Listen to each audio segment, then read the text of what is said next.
बोल देंगे, जोर से बोल देंगे।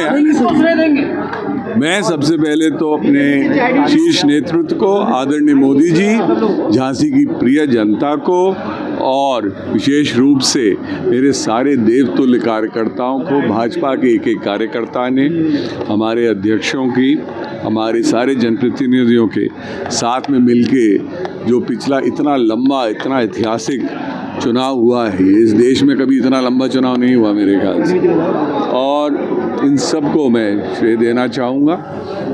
मेरे कार्यकर्ताओं ने अपना घर छोड़कर इतने दिनों तक इतनी कड़ी धूप में इतनी मेहनत करी है, मैं उनका आजीवन आभारी हूँ।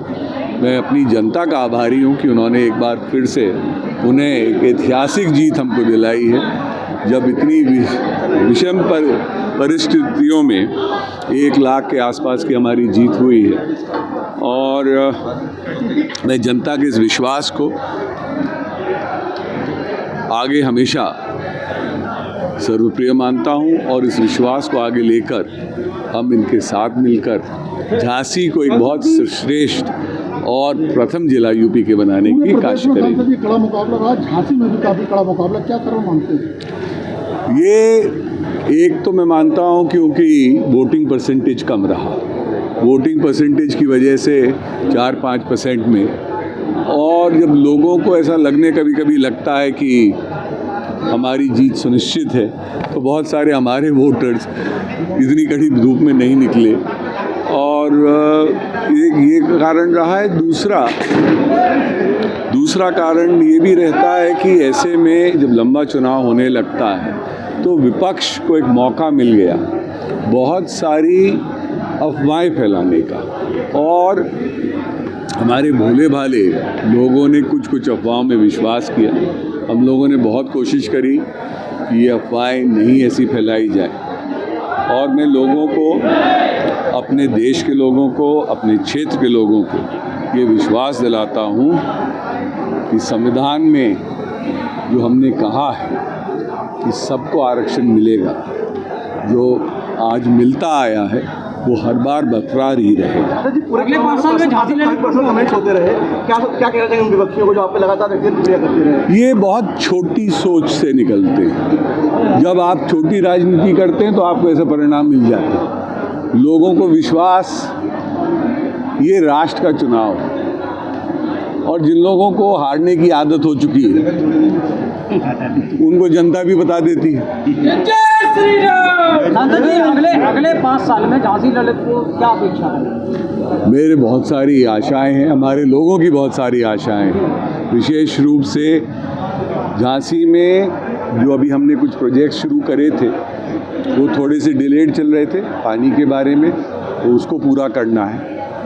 बिजली का हमको पूरा इंफ्रास्ट्रक्चर जो हमारा है अपग्रेड कराना है, उसका प्रोजेक्ट सैंक्शन हो गया, क्योंकि चुनाव था, चुनाव के दौरान जो चीज़ें पेंडिंग पड़ी थी मैं कह नहीं सकता था क्योंकि आचार संहिता लग रही थी, और उसका एक दुष्प्रचार करते रहे, पर जनता ने आज उनको जवाब दे दिया है।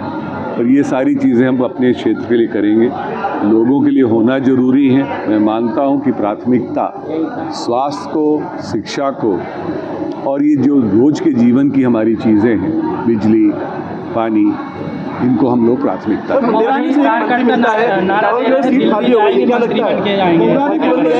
को बड़ी उम्मीद है कि इस बार मंत्री बने, जालौन की सीटें खाली हुई है।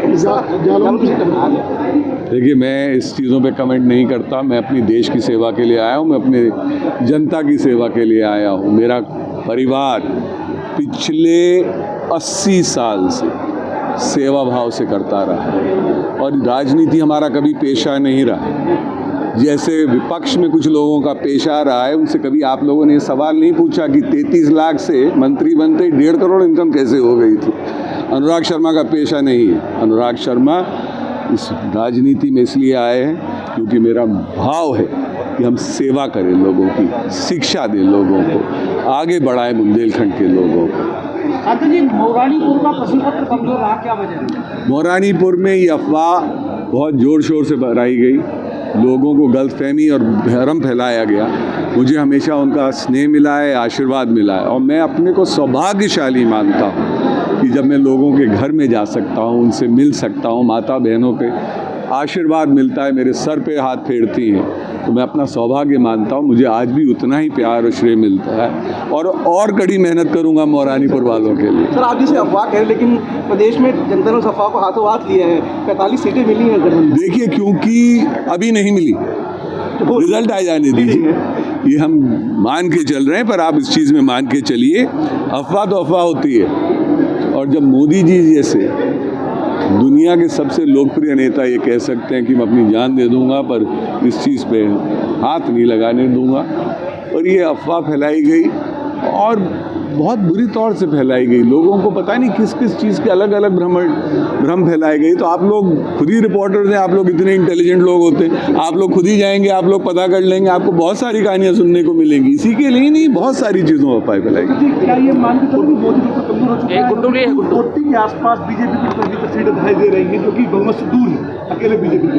देखिए, मोदी फैक्टर तो कभी इस देश में कम हो ही नहीं सकता, क्योंकि जो पिछले 10 साल में मोदी जी के कार्यकाल में जो काम हुआ है, और विशेष रूप से कोरोना में जब हम लोगों को बहुत कम उम्मीदें रह गई थी, आज पूरा विश्व मानता है कि आज हमारी अर्थव्यवस्था जो ठीक करी उस समय और मोदी जी की पॉलिसीज़ की वजह से ठीक हुई।